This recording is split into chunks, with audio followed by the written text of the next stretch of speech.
Bienvenue pour ce 5e cours. Aujourd'hui, on va voir les 3 voyelles courtes. La voyelle A ou I. Donc la lettre A en français.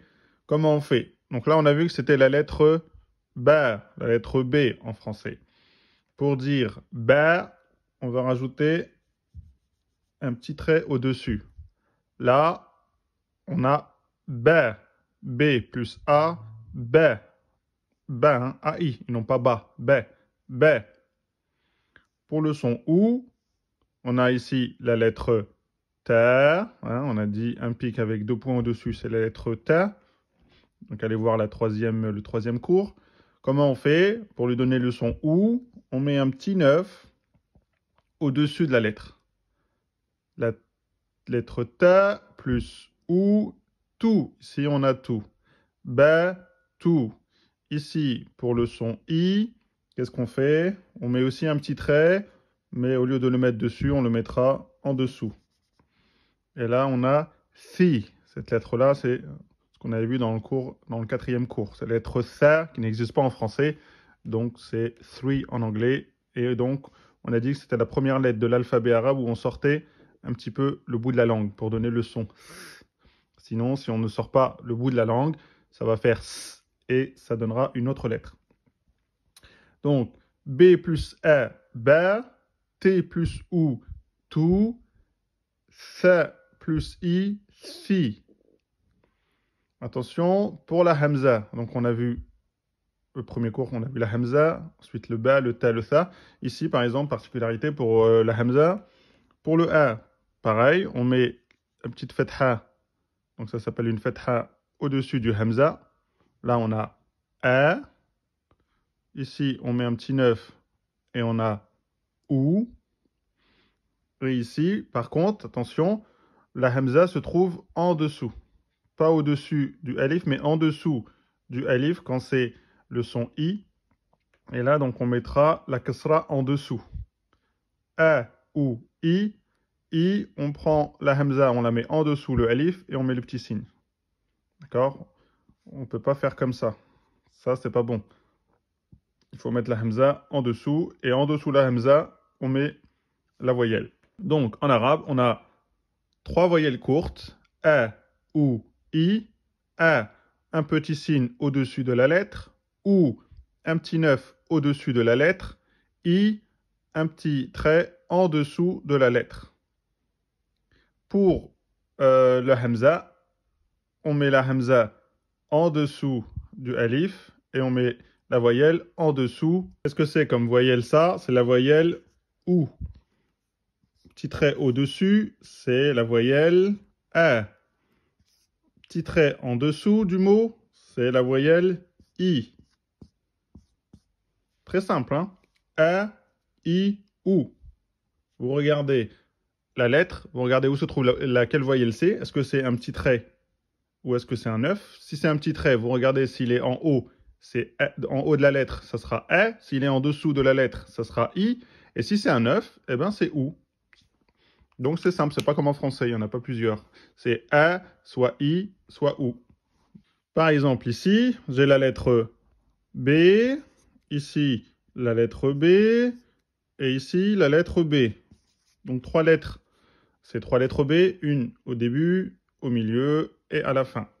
On rajoute les voyelles. Là, on a un petit trait au-dessus de la lettre, donc c'est A. Donc ici, on a B. Ici, on a la lettre B, plus on a quoi? Un petit trait en dessous de la lettre, donc c'est le son I. Donc on a B, donc ça, c'est B. Ici, la lettre B, on a un petit 9 au-dessus de la lettre, donc on a vu que c'était OU, ce qui fait BOU. Et donc là, on a BOU, ce qui fait babibou, babibou.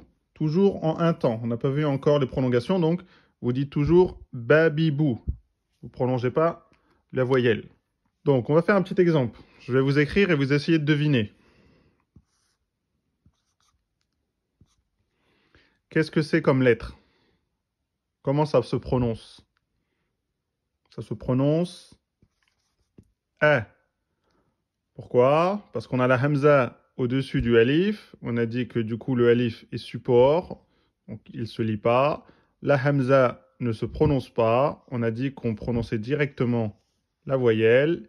Ici, c'est un petit trait qui est au-dessus de la lettre. Et donc on a dit que c'était la voyelle A. Et donc on ne prononce que la voyelle. Comment on prononce ça? Ici, on a une barque avec un pic. On a un point en bas. On a vu que c'était la lettre B, donc B en français. La voyelle, c'est un petit trait en dessous de la lettre. On a dit que quand il y a un petit trait en dessous de la lettre, c'était la voyelle I. Et donc on a B. Ici, qu'est-ce que c'est comme lettre?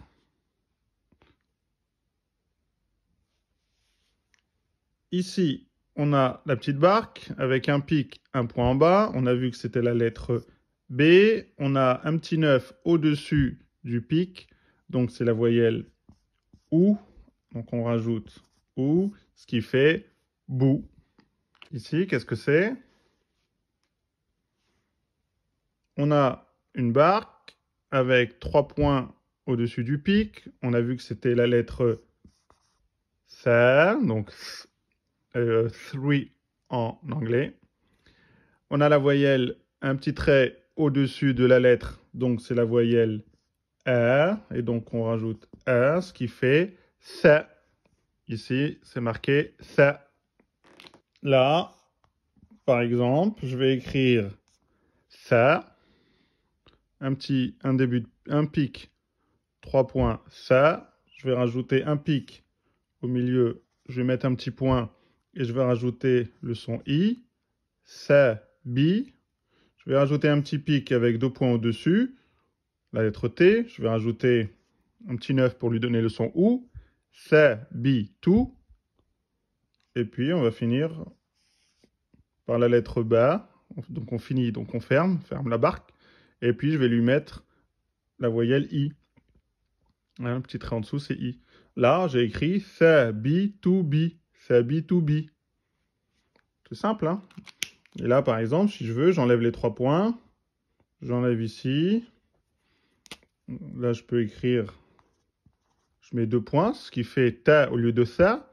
Ici, il y avait bi, ben moi, je vais mettre 2 points. Ça fera donc ta, titou, 3 fois la lettre ta, une fatha pour faire a, une kasra, c'est la voyelle i, une damma, c'est la voyelle ou, et là, une kasra. Ok? Ta, ti, tu, bi. Ta, ti, tu, bi. Donc, les 3 voyelles, on a, ça c'est à apprendre, hein. On a la fatha. La fatha, c'est le petit trait au-dessus du mot. Ça se prononce A. La damma, c'est un petit 9 au-dessus du mot.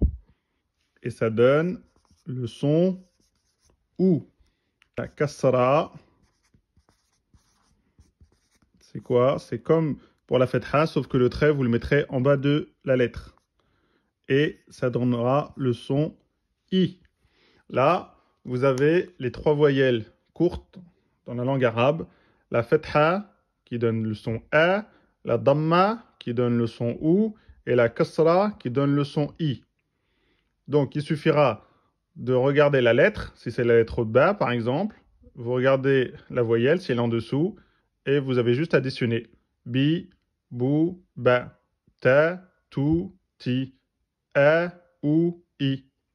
Ok, c'est assez simple, hein, c'est très simple. Donc là, on a vu dans le premier cours la hamza, on a vu dans le deuxième cours la lettre ba, dans le troisième cours la lettre ta, dans le quatrième cours la lettre sa, ici dans le cinquième cours les voyelles courtes. Donc là, normalement, vous êtes capable de repérer dans le Coran ces lettres-là. On regardera ça la prochaine fois, mais vous êtes capable de repérer dans le Coran ces lettres-là. Et je pense qu'on fera ça dans le prochain cours, dans le 6e cours. On va prendre le mushaf et on va regarder à peu près les lettres, comment elles s'écrivent et comment on peut les repérer dans le mushaf, dans le Coran, Inch'Allah. Je vous dis à la prochaine fois. Assalamu alaikum wa rahmatullahi wa barakatuh.